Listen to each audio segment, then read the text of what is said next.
ਇਹ ਵੀਡੀਓ ਤੇ ਬੜੇ ਹੌਸਲੇ ਨਾਲ ਵੇਖਣੀ ਪੈਣੀ ਹੈ, ਲੇਕਿन ਸਭ ਤੋਂ ਪਹਿਲਾਂ ਇਹ ਵੀਡੀਓ ਪੂਰੀ ਵੇਖੋ। ਨੰਬਰ ਫੋਨ ਦਾ ਤੇ ਫੋਟੋ ਕਾਪੀ ਲਈ ਏ ਤੇ ਆਂਦੇ ਸੀ ਅੰਮਾ ਤੈਨੂੰ ਨਾ ਮੈਸੇਜ ਕਰਾਂਗੇ ਤੇ ਮੈਂ ਕਿੰਨੇ ਦੇ ਫੇਰੇ ਮਾਰਦੀ ਨਾ ਮੇਰੀ ਫੋਟੋ ਕਾਪੀ ਦਿੱਤੀ ਨਾ ਮੈਂ ਫੋਨ ਨੰਬਰ ਦਿੱਤਾ ਤੇ ਮੈਂ ਆਖਿਆ ਏ ਪੁੱਤ ਮੈਂ ਬਾਬਾ ਤੁਹਾਡਾ ਵੀ ਚਲਾ ਗਿਆ ਤੇ ਮੈਂ ਕੰਮ ਕਰਨ ਜੋਗੀ ਹੁਣ ਨਹੀਂ ਹੈਗੀ ਤੇ ਰੋਟੀ ਤਾਂ ਖਾਣੀ ਨਾ ਪੇਟ ਮੰਗਦਾ ਉਹਨਾਂ ਮੇਰੇ ਪੁੱਤ ਉਹਨਾਂ ਮੇਰੀ ਕੋਈ ਗੱਲ ਨਹੀਂ ਸੁਣੀ। ਚੱਲ ਚੱਲ ਅੰਮਾ ਮੈਂ ਪੁੱਤ ਮੈਂ ਧੱਕਾ ਨਾ ਮਾਰ ਮੈਂ ਵਡੇਰੀ ਮੈਂ ਡਿੱਗ ਪਾਂਗੀ ਧੱਕਾ ਦੀ ਆਂਦੇ ਸੀ ਅੰਮਾ ਮੁੱਕ ਗਿਆ ਤੁਸੀਂ ਲੋਕੀ ਐਂ ਕਰਦੇ ਪਏ ਜੀ ਨਹੀਂ ਧੱਕਾ ਕਿਉਂ ਦਿਆ ਫਿਰ ਨਹੀਂ ਹੈਗਾ ਜਾ ਮੈਂ ਕਿਹਾ ਤੂੰ ਮੇਰੀ ਫੋਟੋ ਕਾਪੀ ਜੋ ਲਈ ਹੈ ਫਿਰ ਮੇਰਾ ਕੁਝ ਦੇ ਨਹੀਂ ਦੇ ਮੇਰੀ ਫੋਟੋ ਕਾਪੀ ਦੇ ਦੇ ਫਿਰ ਮੇਰਾ ਫੋਨ ਨੰਬਰ ਦੇ ਦੇ ਨਹੀਂ ਸੌਦਾ ਦੇਣਾ ਤੇ ਮੇਰੀ ਫੋਟੋ ਕਾਪੀ ਤੇ ਦੇ ਨਾ ਇੱਥੇ ਅੰਦਰ ਮੈਂ ਦਿੱਤੀ ਸੀ ਇਸ ਤਰ੍ਹਾਂ ਦੇ ਨਹੀਂ ਪਤਾ ਕਰਨੀ ਚਾਹੀਦੀ ਹੈ ਬਾਬਾ ਤੇਰਾ ਵੀ ਚਲਾ ਗਿਆ ਤੇ ਮੈਂ ਹੁਣ ਰੋਟੀ ਨਹੀਂ ਖਾਣੀ ਮੈਂ ਜੋ ਬੇਵਾ ਹੋ ਗਈ ਤੇ ਐਵੇਂ ਆਨੇ ਬੇਵਾ ਨੂੰ ਮਿਲੇਗਾ ਗਰੀਬਾਂ ਨੂੰ ਮਿਲੇਗਾ ਤੇ ਕਿਹਨੂੰ ਦਿੰਦੇ ਮੇਰਾ ਦੇਣ ਦੇਣ ਤੇ ਸਾਡੇ ਵਰਗੇ ਫੇਰੇ ਮਾਰ ਮਾਰੇ ਸੀ ਲੱਤਾਂ ਥਕਾ ਬੈਠੇ ਤੇ ਹੁਣ ਸਾਡਾ ਤਾਂ ਕੁਝ ਕਰਦੇ ਨਹੀਂ ਪਏ ਤਾਂ ਹੁਣ ਅਸੀਂ ਕੀ ਕਰੀਏ। ਇੱਕ ਮੇਰੀਆਂ ਅੱਖਾਂ 'ਚ ਪਤਾ ਕਾਲਾ ਮੋਤੀਆ ਉਤਰਿਆ। ਵੇਖ ਲਈ ਇਹ ਵੀਡੀਓ, ਤੁਹਾਡੀ ਰੂਹ ਕੰਬ ਗਈ ਹੋਏਗੀ। ਯਕੀਨਨ ਤੁਹਾਨੂੰ ਵੇਖ ਕੇ ਦੁੱਖ ਹੋਇਆ ਹੋਏਗਾ। ਇਸੇ ਤਰ੍ਹਾਂ ਹੀ ਸਾਡੇ ਮੁਹੱਲੇ ਦੇ ਵਿੱਚ, ਸਾਡੀ ਗਲੀ ਦੇ ਵਿੱਚ, ਸਾਡੇ ਪਿੰਡ ਦੇ ਵਿੱਚ ਕਿੰਨੇ ਸਫੈਦਪੋਸ਼ ਲੋਕ ਐਸੇ ਨੇ ਕਿ ਜਿਹੜੇ ਕਿਸੇ ਅੱਗੇ ਹੱਥ ਨਹੀਂ ਫੈਲਾਉਂਦੇ, ਜਿਹੜੇ ਕਿਸੇ ਕੋਲੋਂ ਮੰਗਦੇ ਨਹੀਂ।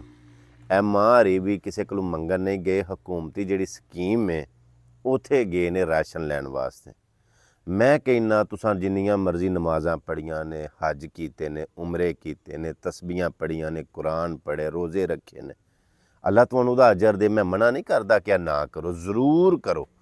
ਲੇਕਿਨ ਅਗਰ ਤੁਹਾਡੇ ਰਿਸ਼ਤੇਦਾਰਾਂ ਦੇ ਵਿੱਚੋਂ, ਤੁਹਾਡੇ ਦੋਸਤਾਂ ਦੇ ਵਿੱਚੋਂ, ਤੁਹਾਡੇ ਮੁਹੱਲੇ ਗਲੀ ਦੇ ਵਿੱਚੋਂ, ਤੁਹਾਡੇ ਪਿੰਡ ਦੇ ਵਿੱਚੋਂ ਕੋਈ ਐਸਾ ਮਜਬੂਰ, ਮਸਕੀਨ, ਯਤੀਮ, ਬੇਵਾ ਜਿਹੜੇ ਸਫੈਦਪੋਸ਼ ਨੇ, ਕਿਸੇ ਅੱਗੇ ਹੱਥ ਵੀ ਨਹੀਂ ਫੈਲਾਉਂਦੇ, ਅਗਰ ਉਹ ਇਸ ਤਰ੍ਹਾਂ ਦੇ ਮਜਬੂਰ ਤੁਹਾਡੇ ਵੱਲੋਂ ਪੇ ਵੇਂਦੇ ਨੇ, ਤੁਹਾਡਾ ਹੱਕ ਬਣਦਾ ਕਿ ਉਹਨਾਂ ਦੀ ਮਦਦ ਕਰੋ। ਬੜੇ ਸਾਰੇ ਲੋਕ ਐਸੇ ਨੇ ਕਿ ਜਿਹੜੇ ਤੁਹਾਡੇ ਕੋਲੋਂ ਮੰਗਦੇ ਨਹੀਂ। ਅੱਲਾ ਨੇ ਤੁਹਾਨੂੰ ਦਿੱਤਾ, ਯਾਦ ਰੱਖਿਓ ਜੋ ਕੁਝ ਅੱਲਾ ਨੇ ਤੁਹਾਨੂੰ ਦਿੱਤਾ ਹੈ ਨਾ, ਉਹ ਸਾਰਾ ਤੁਹਾਡੇ ਵਾਸਤੇ ਨਹੀਂ। ਉਹਦੇ ਵਿੱਚ ਯਤੀਮਾਂ ਦਾ, ਮਸਕੀਨਾਂ ਦਾ, ਬੇਵਾ ਦਾ, ਮਜਬੂਰ ਸਫੈਦਪੋਸ਼ ਲੋਕ ਜਿਹੜੇ ਉਹ ਲੋਕ ਨੇ ਜਿਹੜੇ ਹੱਕਦਾਰ ਨੇ, ਉਹਨਾਂ ਦਾ ਵੀ ਹਿੱਸਾ। ਤੁਸੀਂ ਕਿਸੇ ਫਾਊਂਡੇਸ਼ਨ ਨੂੰ, ਫੈਡਰੇਸ਼ਨ ਨੂੰ ਜਾਂ ਕਿਸੇ ਵੀ ਅਦਾਰੇ ਨੂੰ ਫੰਡ ਦਿੰਦੇ ਹੋ, ਅੱਛਾ ਕਰਦੇ ਹੋ, ਲੇਕਿਨ ਉਹਨਾਂ ਨੂੰ ਦੇਣ ਤੋਂ ਵੀ ਪਹਿਲਾਂ ਤੁਸੀਂ ਆਪਣੇ ਮੁਹੱਲੇ 'ਚ ਵੇਖੋ, ਆਪਣੇ ਹਮਸਾਇਆਂ ਵੱਲ ਵੇਖੋ, ਆਪਣੇ ਰਿਸ਼ਤੇਦਾਰਾਂ ਦੋਸਤਾਂ ਵੱਲ ਵੇਖੋ, ਆਪਣੇ ਪਿੰਡ ਦੇ ਵਿੱਚ ਵੇਖੋ, ਕਿਉਂਕਿ ਕਰੀਬੀਆਂ ਦਾ ਬਹੁਤ ਜ਼ਿਆਦਾ ਹੱਕ ਹੁੰਦਾ। ਅਗਰ ਤੁਹਾਨੂੰ ਕੋਈ ਇਸ ਤਰ੍ਹਾਂ ਦੇ ਜੀ ਜਿਹੜੇ ਹੱਕਦਾਰ ਨੇ ਨਜ਼ਰ ਆਉਂਦੇ ਨੇ, ਤੇ ਚੁੱਪ ਚਪੀਤੇ ਖਾਮੋਸ਼ੀ ਦੇ ਨਾਲ ਰਾਤ ਦੇ ਹਨੇਰੇ ਦੇ ਵਿੱਚ ਉਹਨਾਂ ਦੀ ਇੱਜ਼ਤ ਨਫਸ ਵੀ ਖਰਾਬ ਨਾ ਹੋਵੇ, ਉਹਨਾਂ ਦੀ ਮਦਦ ਕਰੋ। ਤੁਸੀਂ ਲੋਕਾਂ ਦੀ ਮਦਦ ਕਰੋ, ਮਜਬੂਰਾਂ ਦੀ ਮਦਦ ਕਰੋ, ਅੱਲਾ ਦੀ ਜ਼ਾਤ ਤੁਹਾਡੀ ਮਦਦ ਕਰੇਗਾ। ਮੈਂ ਚੰਦਾ ਇਕੱਠਾ ਕਰਨ ਵਾਸਤੇ ਜਾਂ ਫੰਡ ਲੈਣ ਵਾਸਤੇ ਜਾਂ ਮਤਲਬ ਮੈਂ ਤੁਹਾਡੇ ਕੋਲੋਂ ਡੋਨੇਸ਼ਨ ਲੈਣ ਵਾਸਤੇ ਨਹੀਂ ਇਹ ਗੱਲ ਕਰਦਾ ਪਿਆ, ਲੇਕਿਨ ਮੈਂ ਅਲਹਮਦੁਲਿਲਾ ਜਿੰਨੇ ਜੋਗਾ ਹੈ ਵਾਂ, ਆਪਣੀ ਕਪੈਸਿਟੀ ਦੇ ਮੁਤਾਬਕ, ਆਪਣੀ ਹਿੰਮਤ ਦੇ ਮੁਤਾਬਕ, ਆਪਣੀ ਜੇਬ ਦੇ ਮੁਤਾਬਕ ਮੈਂ ਲੋਕਾਂ ਦੀ ਹੈਲਪ ਕਰਨਾ, ਮਦਦ ਕਰਨਾ। ਕਦੀ ਕੋਈ ਵੀਡੀਓ, ਕਦੀ ਅਵੇਅਰਨੈਸ ਦੇ ਤੌਰ 'ਤੇ, ਤਾਂ ਕਿ ਵੇਖਣ ਵਾਲਿਆਂ ਨੂੰ ਸ਼ਊਰ, ਜਜ਼ਬਾ ਪੈਦਾ ਹੋਵੇ। ਇਸ ਵਾਸਤੇ ਅਗਰ ਕੋਈ ਵੀਡੀਓ ਬਣਾ ਕੇ ਅਪਲੋਡ ਕਰਨਾ ਤਾਂ ਉਹਨੂੰ ਵੀ ਬਰਦਾਸ਼ਤ ਕਰਿਆ ਕਰੋ। ਵੈਸੇ ਤੁਸੀਂ ਵੀ ਇਸ ਤਰ੍ਹਾਂ ਕਰੋ ਕਿ ਇਹ ਸੌਦੇਬਾਜ਼ੀ ਕਰ ਲਓ ਅੱਲਾ ਦੇ ਨਾਲ।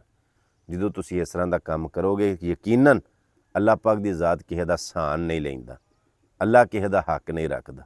ਅੱਲਾ ਪਾਕ ਕਿਸੇ ਦਾ ਆਪਣੇ ਉੱਤੇ ਸਾਨ ਲੈਣਾ ਗਵਾਰਾ ਨਹੀਂ ਕਰਦਾ। ਤੁਸੀਂ ਉਹਦੇ ਨਾਲ ਭਾਈ ਵਾਲਾ ਸੌਦੇਬਾਜ਼ੀ ਕਰੋ, ਅੱਲਾ ਤੁਹਾਨੂੰ 10 ਦੁਨੀਆ 70 ਆਖਰਤ ਦੇਗਾ। ਔਰ ਉਹ ਦਿੰਦਾ ਵਾਦ ਅੱਲਾਹਿਲ ਹੱਕ, ਅੱਲਾ ਦਾ ਵਾਦਾ ਹੱਕ ਔਰ ਸੱਚ। ਜੇ ਗੱਲ ਅੱਛੀ ਲੱਗੀ ਹੋਵੇ ਤੈਨੂੰ ਅੱਗੇ ਸ਼ੇਅਰ ਲਾਜ਼ਮੀ ਕਰ ਛੱਡਿਓ।